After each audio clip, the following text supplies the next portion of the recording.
This PowerPoint will walk you through the basic operation of the Syntec control set up as a lathe mill combo with two axis groups. If your control interface or second panel looks different and may have been modified by the machine builder, look for similarities to the Syntec standard and adjust accordingly. If the differences are too great, you will have to contact the machine builder for proper operation. This lathe mill combo instruction will explain hardware structure, machine settings, and frequently used functions, including control and control panel operation. In this example, there are two axis groups on the machine, so a rotary switch is used to select the axis group you want to control. The selected axis group box will light up yellow on the controller, as shown in the picture. In the example, axis group 2 is selected and is highlighted on the top right. The red box indicates the control mode switch. When user turns the rotary switch, the corresponding control mode will be displayed on the controller. In this example, we can see that the control modes from left to right are ZRN, or home, auto, MDI, jog, and MPG. 0, or home, is used to move the selected axis to its origin. Auto is used to run the program after pressing cycle start. MDI is to input G-code manually and run. Jog is used to move the machine along a selected axis. MPG will move the selected axis by using the MPG, or manual pulse generator. There are rotary switches to change the jog and spindle override.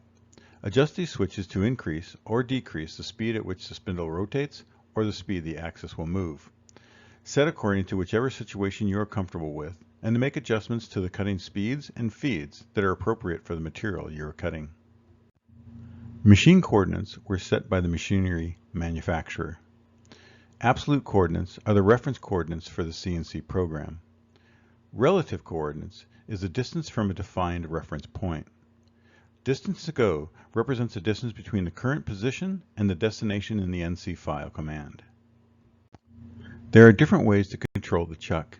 In this example, push buttons are used to clamp or unclamp workpiece as shown in the picture. Control key and foot pedals are also commonly used to control the chuck. Tool setting of the axis should be executed in the beginning. The tool setting procedure for X-axis. Move tool close to the side of the workpiece, then turn on the spindle. Move tool along the X-axis and slightly cut through the workpiece. Move tool along the Z-axis to leave the workpiece. Do not move the X in this step. Turn off the spindle and measure the diameter that was just cut. This diameter is the value of your X tool length. To set Z-axis, move the tool close to the surface of the workpiece without touching it, then turn the spindle on, and slowly move the tool towards the workpiece along the Z-axis until the tool touches the surface of the workpiece. The user can see small chips or hear friction sound. Then set mechanical coordinates of the Z-axis as Z length. Follow the steps on the previous page to set additional tools. Using a 21 series controller with 8 function keys, for example, user needs to press F3, offset settings on the main screen, F2, tool length. Then, key in the value of the X length to the corresponding tool number. If the measurement value is 15.64 millimeters, key in X 15.64. For the Z length, while on the corresponding tool line, key in Z0 and hit enter. The current mechanical coordinate will be saved to the Z length automatically. This will also set the tool wear offset to 0. After the setting of the machine is finished, it is necessary to create a new program or load a program. To create a new program, follow the steps in the Lathe programming manual. To load an existing program, press F2 Program from the main screen, then F8 File Manager to select the file you want to open, then press F5 Execute to load file. To save a file to a USB or copy a file from a USB, press F2 Program on the main screen, then F8 File Manager, then F4 File Transfer, and press F1 to import or F2 to export. Then press F2 to select the file or files to transfer, and press F1 to copy the files. To simulate a program, press F2 Program on the main screen, Then press F7 Simulation to view the machining path of this program. In this page, user can check path of the program line by line, zoom in to check specific area, and modify the color path, color of the cursor, and viewing angle. To check machine information, press F4 Monitor on the main screen to view programs, feed and spindle speeds, spindle load, spindle override, and to see tool path.